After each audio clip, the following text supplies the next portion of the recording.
ஆறடி கூந்தல் இல்லைனாலுமுங்க இருக்கிற 4 முடிவாவது பாங்கு வண்டுனா தானேங்க அந்த 4 முடி இன்னும் 4 நாளைக்கு வருங்க. அதுக்கு தானேங்க இன்றைக்கி ஒரு சூப்பர் அண்ட் ஈஸியான ஹேர் கேர் ரொட்டீனோட வந்திருக்கிறேனுங்க. நீங்கள் இதுக்கு போய் கண்டதையும் கடையில் காசு கொடுத்து வாங்க தேவையில்லைங்க. வீட்டில் இருக்க 2 ஊரில் இருந்தால் போதுங்க, அருமையாக 5 நிமிஷத்துலேயே ரெடி பண்ணிக்கலாமுங்க. வேற ஒன்றும் இல்லைங்க, சோத்துக்கத்தாழையும் வெந்தயம் தானுங்க. இது ரெண்டுமே உடம்புக்கு ரொம்பவுமே குளிர்ச்சிங்க. சோத்துக்கத்தாழையெல்லாம் சாப்பிட்டோம்னா குடலில் இருக்கிற அல்சரே சரியாகுதுன்னு சொல்கிறாங்க. அந்தளவுக்கு குளிர்ச்சிங்க. அதை வச்சு தான் இன்றைக்கி ஹேர் மாஸ்க் பண்ண போகிறேங்க. வேற ஒன்றும் இல்லைங்க, சோத்துக்கத்தாழையை கொண்டு வந்து அதை தோலை சீவிட்டுங்க, உள்ளே இருக்கிற ஜெல்லியை கழுவிட்டு மிக்ஸி ஜாரில் சேர்த்துக்கலாங்க.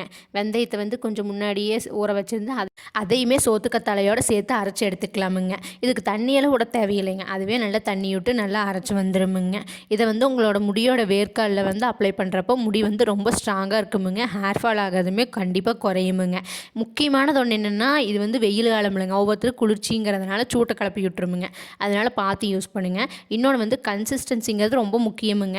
ஒரு 2 தடவை யூஸ் பண்ணி போட்டு எனக்கு செட் ஆகலை அப்படின்னு விட வேண்டாமுங்க.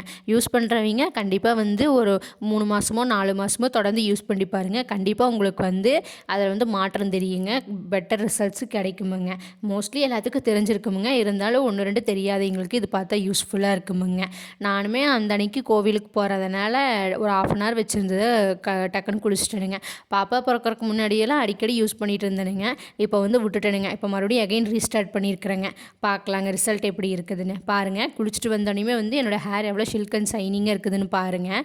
ரொம்பவுமே அருமையாக இருந்ததுங்க. நீங்களும் ட்ரை பண்ணி பாருங்கள்.